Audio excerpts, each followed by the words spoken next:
अस्सलामुअलैकुम दोस्तों, मेरा नाम है कामरान और आप देख रहे हैं PCMIT जोन। अच्छा तो दोस्तों, लाया हूँ आज आपके लिए मैं एक बहुत अमेजिंग सी वीडियो। और ये पूरी एक वीडियो नहीं है, ये एक पूरी सीरीज़ है जो कि मैं डेवलप करने लगा हूँ, जिसकी ये पहली वीडियो। और इस वीडियो में मैं आपको बताऊँगा कि आप किस तरह किसी भी वेबसाइट को बना सकते हैं, और वो भी बहुत ही जल्द, सिर्फ 5 दिनों में। हमारी ये 5 दिनों की सीरीज़ सिंपल सी होगी और आपको इसमें तकरीबन हम हर उस चीज़ के बारे में बताएंगे जिस चीज़ के बारे में आप जानना चाहते हैं। यहाँ तक कि आपको इस सीरीज़ के बाद में जो हम एक और सीरीज़ बना रहे हैं कि आप वो कॉमर्स को किस तरह यूज़ कर सकते हैं और आप किस तरह ई-कॉमर्स वेबसाइट बना सकते हैं, वो भी बहुत ही जल्दी, और इतनी ज़्यादा जल्दी कि आप सोच भी नहीं सकते। इसी तरह हम SEO बेस्ड भी एक वेबसाइट एक वीडियो बनाएंगे और बहुत सारी चीज़ें आपके सामने लेकर आएंगे। लेकिन पहली ये वीडियो है, इस वीडियो में हम आपको बताएंगे कि किसी भी वेबसाइट को आप किस तरह लॉन्च कर सकते हैं इंटरनेट पे।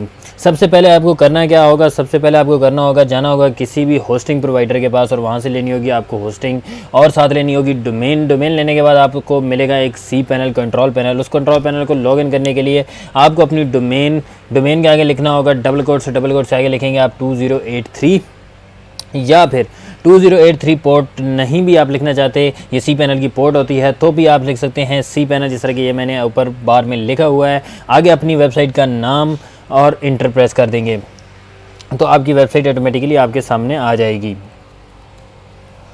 इसके अलावा आप ये भी कर सकते हैं कि आप अमान ग्लोबल, जिस तरह की ये मेरी वेबसाइट है, इस अमान ग्लोबल वेबसाइट के आगे स्लैश डाल के आगे लिखेंगे cPanel और cPanel आपके पास ओपन हो जाएगा। अच्छा तो दोस्तों, अब होता क्या है cPanel में आपको मिलता है अपने जो होस्टिंग प्रोवाइडर है उसकी तरफ से एक यूज़र नेम और पासवर्ड। आपने वहाँ पर लिखना है ये यूज़र नेम, जिस तरह कि मेरा ये यूज़र नेम है, और यहाँ पर लिखना है आपने एक पासवर्ड जो कि आपको एक मखसूस पासवर्ड दिया गया है। पासवर्ड जैसे ही आप लिखेंगे आप लॉगिन डायरेक्ट हो जाएंगे, और लॉगिन सक्सेसफुली होने के बाद आप यहाँ पर आ जाएंगे, जो कि इसका कंट्रोल पैनल है। आज इस वीडियो में मैं आपको बताऊंगा कि कंट्रोल पैनल है क्या, और उसके अंदर क्या कौन सी ऐसी फीचर्स हैं, कौन सी ऐसी चीज़ें हैं जिन्हें आप आसानी यूज़ कर सकते हैं। तो चलें दोस्तों, शुरू से हम शुरू करते हैं। सबसे पहले जो ऑप्शन होता है वो होता है फाइल्स का। मैं आपको इसको मिनिमाइज़ करके दिखा देता हूं, तो आपको शायद सारे आसानी से नज़र भी आ जाएंगे और सिंपल सी समझ भी आ जाएगी, और एक एक करके हम आपको दिखाएंगे कि ये किस तरह काम करते हैं। ठीक है दोस्तों, तो परेशान नहीं होना, बहुत ही सिंपल है और बहुत ही लॉजिकल है। तो चलें शुरू करते हैं। सबसे पहले फोल्डर होता है हमारा फाइल्स का। इस फाइल्स के अंदर क्या होता है, फाइल्स के अंदर होता है फाइल मैनेजर। फाइल मैनेजर क्या होता है, फाइल मैनेजर के अंदर बने होते हैं फोल्डर।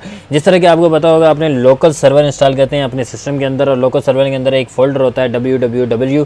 जिस तरह के अगर वेब सर्वर किया तो उसके अंदर होता है www, अगर XAMPP किया तो उसके अंदर होता है htdos के अंदर आप लिखते हो अपनी PHP की फाइलें, और वो फाइलें आपकी जो है वो शो होती हैं लोकल होस्ट पे। इसी तरह सेम ये काम करता है फाइल मैनेजर के अंदर भी इसी तरह के बहुत सारे फोल्डर होते हैं, जिनमें आपकी ईमेल का फोल्डर, आपके बैकअप का फोल्डर, आपके कैशेज़, आपकी लॉग्स, आपकी मेल, आपकी SSL, आपकी टेम्परेरी फाइल्स, हर चीज़ आपके अंदर इसके अंदर ऐड होती है।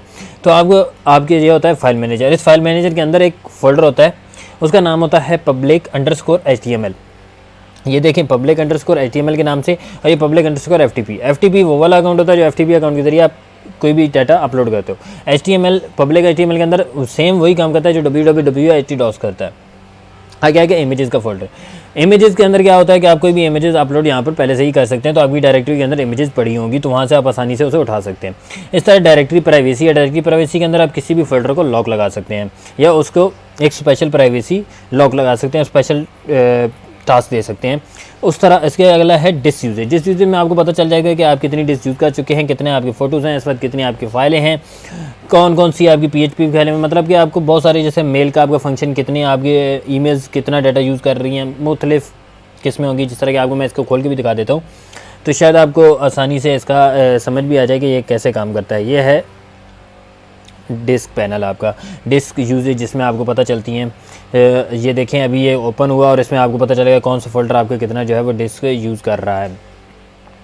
ये आपका डिस्क यूजेज होता है। उसके बाद होता है वेब डिस्क क्या होती है कि आप अपने सिस्टम के अंदर एक डिस्क फोल्डर बनाना चाहते हैं कि आप डायरेक्ट उस तक रसाई हासिल कर लें, तो FTP के थ्रू वेब डिस्क बनाई जाती है, और उसके अंदर आप आसानी से कोई भी कॉपी पेस्ट कर सकते हैं और आपकी सिंपल से वेब डिस्क बन जाती है। इसके बारे में भी हम एक वीडियो बनाएंगे, जल्दी आपको दिखाएंगे कि वेब डिस्क आप किस तरह क्रिएट कर सकते हैं अपने सिस्टम के अंदर। उसके बाद अगला ऑप्शन है FTP अकाउंट। FTP अकाउंट आप यहाँ पर क्रिएट कर सकते हैं, और FTP अकाउंट्स के ज़रिए आप अपनी फाइल तक रसाई हासिल कर सकते हैं बाय FTP के ज़रिए किस तरह रसाई हासिल होती है, इस पर भी हम एक वीडियो बनाएंगे। वो भी जल्द हम आपको दिखाएंगे, क्योंकि हम लोग लेकर आ रहे हैं जल्दी आपके पास एक पूरी सीरीज़, और उस पूरी सीरीज़ में हम आपको हर चीज़ देंगे जो आप जानना चाहते हैं। अगला है FTP कनेक्शन। इसमें आपको कनेक्शन बताया जाता है कि FTP का आपको कनेक्शन आप किस तरह कनेक्ट हो सकते हैं, FTP के ज़रिए कौन सी सॉफ्टवेयर के ज़रिए आप FTP कनेक्शन करेंगे वगैरह वगैरह। उसके बाद आ गया बैकअप। बैकअप के अंदर आप करते हैं अपनी उन फाइल्स का बैकअप जो आपके पास फाइल मैनेजर में पड़ी होती हैं, लेकिन सिर्फ वो फाइल मैनेजर के अंदर पड़ी हुई फाइल का ही होता है बैकअप। उसके बाद आ गया फाइल रिस्टोरेशन। यहाँ से आप करते हो वापस रिस्टोर, जो आपने फाइल की होती है बैकअप, वहाँ से आप करते हो रिस्टोर। इसी तरह आ गया बैकअप विज़िट। बैकअप विज़िट क्या होता है? बैकअप विज़िट के अंदर आप पूरे के पूरे सर्वर का भी बैकअप कर सकते हैं। कि आप करना चाहते हैं अपनी डोमेन ट्रांसफ़र, तो मैं आपको मशवरा दूंगा कि सबसे पहले बैकअप विज़िट के जरिए कर लें अपना बैकअप और रखें उसे सेव अपने कंप्यूटर के अंदर, ताकि अगर आपका होस्टिंग प्रोवाइडर उड़ा भी देता है आपकी डोमेन, तो आपका बैकअप पड़ा हो आपके पास, तो आप आसानी से अपनी जो है वो वेबसाइट जो आपने क्रिएट की होगी उसे आप आसानी से हासिल कर सकते हैं। अगला आ गया हमारा फोल्डर डेटाबेस का। ये काम किस तरह करता है? डेटाबेस के अंदर ऑप्शंस हैं हमारे पास पूरे 7 क्या हैं? PHP माई एडमिन, ये तो आपने देखा होगा, अगर आपने यूज़ किया है लोकल सर्वर तो उसमें ऑप्शन होता है PHP माई एडमिन का। सेम काम करता है PHP माई एडमिन, और हम लोग भी काम करते हैं PHP माई एडमिन पे। ये क्या करता है? इसके अंदर बनाया जाता है डेटाबेस। डेटाबेस के अंदर फिर क्या होता है वो आपको हम बाद में एक और वीडियो बनाएंगे, उसमें बताएंगे कि डेटाबेस के अंदर होता है टेबल, टेबल के अंदर होते हैं कॉलम, और कॉलम के अंदर होता है डाटा आपका, जिसके ज़रिए आप कनेक्ट करते हो अपनी फाइल्स और वेबसाइट को। वो किस तरह काम करता है वो भी हम बताएंगे। इस तरह MySQL डेटाबेस है, आप इनमें से कोई भी डेटाबेस यूज़ कर सकते हैं। MySQL डेटाबेस विज़ार्ड है, या आसानी से आपका डेटाबेस क्रिएट कर सकता है MySQL डेटाबेस, क्योंकि PHP माई एडमिन भी MySQL ही यूज़ करती है, लेकिन ये आसानी से डायरेक्ट अगर आप MySQL यूज़ करना चाहते हैं तो MySQL भी यूज़ कर सकते हैं। रिमोट MySQL के ज़रिए आप रिमोटली तौर पर भी MySQL के साथ कनेक्ट होकर उसका SQL डेटाबेस बना सकते हैं। इसी तरह ये सारा विज़िट है, और ये आसानी से ही आप जो है वो समझ जाएंगे कि ये किस तरह काम करता है, और ये वही है जिस तरह आप पहले लोकल सर्वर पे भी काम कर सकें। उसके बाद आ गया डोमेन्स। डोमेन्स क्या है और ये काम कैसा करता है? ये बहुत ही सिंपल है। Site publisher, site publisher use किया जाता है सबसे पहले।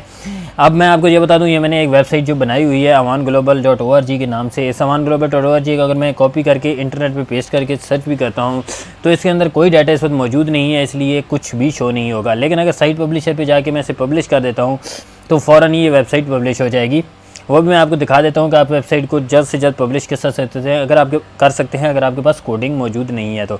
इसके अंदर कुछ से पहले से ही बिल्ट इन टेम्पलेट्स होती हैं, जिसके अंदर कट डाउन टेम्पलेट्स होगी, अंडर कंस्ट्रक्शन टेम्पलेट होगी, फ्रेश होगी, मेडिकल होगी, मुख्तलिफ होती हैं जो आपके पास होती हैं टेम्पलेट्स। क्योंकि हमारी है ये वेबसाइट अंडर कंस्ट्रक्शन, तो हम यहाँ से करेंगे इसको सिलेक्ट, सिंपल सी।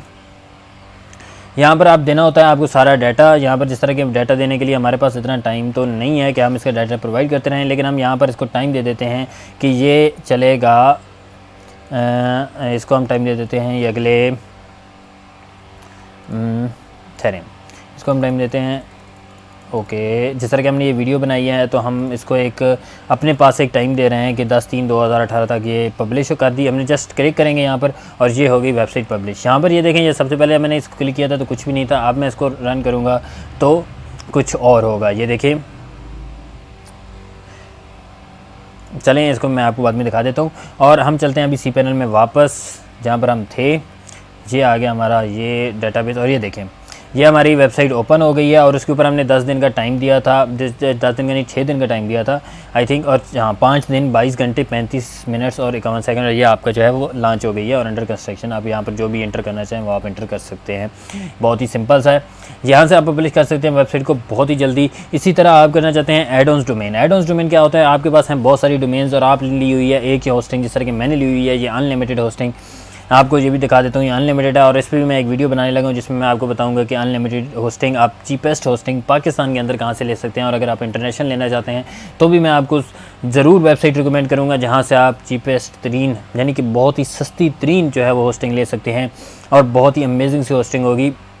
उसके बाद आगे सब डोमेन। सब डोमेन के अंदर आपको पता है सब डोमेन क्या होती हैं, जिस तरह की ये cpanel.org.avanglobal.org है तो ये सी पैनल एक सब डोमेन है जो अवान ग्लोबल से पहले लगाया गया है। इसी सब डोमेन्स में ही आपको पता है जिस तरह wordpress.com भी आपको एक सब डोमेन देता है, blogspot.com भी आपको एक सब डोमेन देता है जिसमें आप अपना नाम लेके आगे .blogspot.com बनाते हैं तो वो होती है आपकी सब डोमेन ब्लॉगस्पॉट की। सेम उसी तरह ये काम करता है। एनालिसिस भी वही होता है। रीडायरेक्ट आप करना चाहते हैं तो रीडायरेक्ट कर सकते हैं आप किसी को भी, किसी वेबसाइट को, किसी वेबसाइट पे अगर वो आपकी अपनी है यानी कि आप उसके एडमिनिस्ट्रेटर हैं तो। सिंपल जोन एडिटर है तो ये DNS होता है। DNS सर्वर आपको पता भी होगा। DNS इस पर भी हम बनाएंगे एक वीडियो और उसमें आपको डिटेल में बताएंगे कि DNS जोन क्या होता है और इस क्यों बनाए जाते हैं। ये एक समझ लें कि पूरा एक सर्वर होता है, सर्वर बेस्ड सेटअप होता है। जिसके ज़रिए आप किसी भी सर्वर तक रसाई हासिल कर सकते हैं। उसके बाद आगे हमारा ऑप्शन ईमेल का, जो कि बहुत ही इंपॉर्टेंट ऑप्शन है और आप लोगों को, क्योंकि लोगों को पता है कि ईमेल अकाउंट एक बहुत ही इंपॉर्टेंट चीज़ है किसी भी वेबसाइट के लिए। तो ईमेल अकाउंट्स के अंदर आप बना सकते हैं अपने नए नए ईमेल अकाउंट्स आपकी अपनी डोमेन नेम पे, या जो सब डोमेन्स आपने ऐड किए हैं, एड-ऑन्स डोमेन आपने ऐड किए हैं, उन एड-ऑन डोमेन या सब डोमेन पे भी आप ईमेल अकाउंट बना सकते हैं। कोई टेंशन लेने की ज़रूरत नहीं है, फॉरवर्ड कर सकते हैं आप अपनी ईमेल अकाउंट्स को एक जगह से दूसरी जगह पे। मतलब ये होता है इसमें कि अगर आपको ईमेल आई है, जिस तरह के आपको एक एग्जांपल देता हूँ मैं आपको कि आप एक कंपनी के मालिक हैं और आप चाहते हैं कि कंपनी में होने वाली हर कन्वर्सेशन आप तक मिले, तो आप करते हैं अपनी सारी ईमेल अकाउंट को फॉरवर्ड। तो उसमें ये ऑप्शन होगा कि कोई बंदा आपको 2 या CC या BCC में नहीं रखेगा, लेकिन फिर भी आपको ईमेल आएगी। होती है ईमेल फॉरवर्डिंग। इसके बाद होता है ईमेल राउटिंग, ये भी रूट एक्सचेंज होता है। ये बारे में भी ईमेल्स के इस पूरे पोर्शन के बारे में मैं आपको डिटेल में बाद में बताऊंगा। पहले आज की इस वीडियो में सिर्फ मैंने आपको बताना है कि cPanel होता क्या है। सारा ग्लोबल ईमेल फ़िल्टर हो गया, ईमेल फ़िल्टर हो गया, ऑथेंटिकेशन हो गया। इनके नाम से भी आपको तकरीबन हर चीज़ की कॉन्फ़िगरेशन हो रही होगी। आप ईमेल डिस्क यूजेज दे सकते हैं, कितनी ईमेल आपकी कौन सी कितने डिस्क के लिए हो सकती है, और इनके अंदर बहुत सारे ऑप्शन होते हैं, जिसमें नो रिप्लाई वाली आपको ईमेल तो बहुत रिसीव होती है, गूगल से होती है कहीं से भी, लेकिन उसको आप रिप्लाई नहीं कर पाते। अगर रिप्लाई करते हैं तो आपको सर्वर की तरफ से एरर आ जाता है। इस तरह की भी आपको एक ईमेल अकाउंट हम बना के ज़रूर दिखाएंगे। उसके बाद अगर मैट्रिसेस होता है आपका एनालिसिस, सेम लाइक दैट जिस तरह यूट्यूब गूगल का एनालिसिस होता है। इसके अंदर आप देख सकते हैं कि आपकी वेबसाइट पे कितने विजिटर आए हैं, कितने एरर आ रहे हैं आपकी वेबसाइट पे, या कौन कौन से एरर इस वक्त आपकी वेबसाइट पे रजिस्टर हैं, जैसे 404, 505 और बहुत सारे जो एरर है। इस तरह बैंडविड्थ है, आप यहाँ से बैंडविड्थ चेक कर सकते हैं आपने जो सर्वर है उसकी। जैसे मेरी 41.74 MB हो चुकी है, लेकिन मेरी बैंडविड्थ है अनलिमिटेड, जितनी मर्जी मैं यूज़ करूँ कोई इशू नहीं है। रॉ मटेरियल एक्सेस जो है वो क्या है आपकी आवर टेस्ट, यानी कि सारे ना मैट्रिसेस एडिटर, CPU जो यूजेज वगैरह सारा कुछ आप यहाँ से चेक कर सकते हैं बहुत आसानी से। उसके बाद आपका ऑप्शन आ जाता है सिक्योरिटी का। सिक्योरिटी में क्या है, SSH एक्सेस। आपने देखा होगा, ये देखें जिस तरह की मेरी वेबसाइट के ऊपर सिक्योर लिखा हुआ आ रहा है और HTTPS लिखा हुआ आ रहा है। तो ये HTTPS क्या होता है, ये होता है SSL सर्टिफिकेट। तो ये SSL सर्टिफिकेट कहाँ पर लगता है, ये SSL सर्टिफिकेट यहाँ पर बन भी सकता है, आप यहाँ पर ले भी सकते हैं, या आप इंटरेस्टेड तौर पे किसी से लेते हैं तो आप इसे यहाँ पर इंस्टॉल भी कर सकते हैं। इस पर भी हम एक वीडियो बनाएंगे जिसमें हम आपको बताएंगे कि SSL सर्टिफिकेट किस तरह आप अपनी वेबसाइट के अंदर इंस्टॉल कर सकते हैं और आप कहाँ से ले सकते हैं अपना SSL। इसके बाद मोड सिक्योरिटी, एक सिक्योरिटी सेटअप है, IP ब्लॉकर है। आप किसी की भी IP को ब्लॉक करना चाहते हैं, हॉट लिंक, किसी भी लिंक को ब्लॉक करना चाहते हैं, लीक प्रोटेक्शन वगैरह, ये सारा कुछ इसके एंटीवायरस और इसके अंदर SSLs हैं। उसके बाद आ गया सॉफ्टवेयर। ये बहुत ही कमाल किया ऑप्शन है किसी भी cPanel के अंदर, लेकिन बहुत कम लोगों को इस सॉफ्टवेयर के बारे में पता है। लोग सोचते हैं कि यार ये सॉफ्टवेयर पता नहीं क्या है। क्लाउडफ्लेयर के नाम तो आपने सुना भी होगा, बहुत सारी वेबसाइटें क्लाउडफ्लेयर को यूज़ करती हैं और हम इसको भी यूज़ करके आपको दिखाएंगे क्लाउडफ्लेयर काम किस तरह करता है। लेकिन इसके लिए आपको एक अकाउंट होना ज़रूरी है, इसलिए हम मुश्किल है, लेकिन इस पर हम कोशिश करेंगे अपनी तरफ से कि हम एक वीडियो बना के इस पर भी आपको अपलोड करें। उसके बाद आ गया PHP का पेयर पैकेजेस हैं। यहाँ पे PHP के परल मेडूज हो गया, रबी गेम्स हो गया, रब ऑन रेल्स हो गया, साइट सॉफ्टवेयर हो गया, ऑप्टिमाइजेशन वेबसाइट हो गया। जिस तरह आपको पता है, मैं आपको बताता हूँ, जिस तरह आपको पता है PHP के बहुत सारे फ्रेमवर्क होते हैं और फ्रेमवर्क को आप करना चाहते हैं अपनी वेबसाइट के अंदर इंस्टॉल विद डेटाबेस, तो ये है आपका वो ऑप्शन, बहुत ही सिंपल। और इसी ऑप्शन में हम बनाने लगे हैं आपके लिए एक नई वीडियो, जिस वीडियो में हम आपको बताएंगे कि वर्डप्रेस क्या है और वो किस तरह इंस्टॉल होता है। तो वो इसी सॉफ्टवेयर के अंदर ऑप्शन होता है। उसके बाद आ गया आपका एडवांस का ऑप्शन। एडवांस के ऑप्शन में आपके होते हैं क्रॉन जॉब्स होती है, ट्रैक DNS, आप DNS को ट्रैक कर सकते हैं, इंडेक्सेस कर सकते हैं, अपाची हैंडलर आप यहाँ से हैंडल कर सकते हैं, MIME टाइप्स जो फाइलें होती हैं आपकी वीडियो ऑडियो वो सारे देख सकते हैं, एरर पेजेस चेक कर सकते हैं, देख सकते हैं कौन से हैं।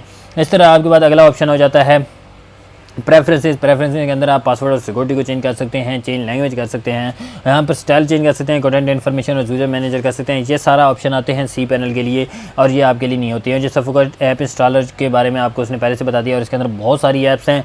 इसके ऊपर बनाएंगे हम एक वीडियो और आपको बताएंगे कि ये ऐप्स किस तरह काम करती हैं और आप इन्हें किस तरह इंस्टॉल कर सकते हैं। तो ये दोस्तों हमारी वीडियो थी cPanel के ऊपर। हम जल्दी आ रहे हैं आपके पास नई वीडियो लेकर। अगर आप इस तरह की अमेजिंग वीडियो देखना चाहते हैं तो हमारे चैनल को कीजिएगा सब्सक्राइब। हमें आप व्हाट्सएप पे भी ज्वाइन कर सकते हैं, फेसबुक भी ज्वाइन कर सकते हैं, इसी तरह इंस्टाग्राम, मैसेंजर, ट्विटर और बहुत सारी एप्लीकेशंस आपको स्क्रीन पे मिल रही होंगी।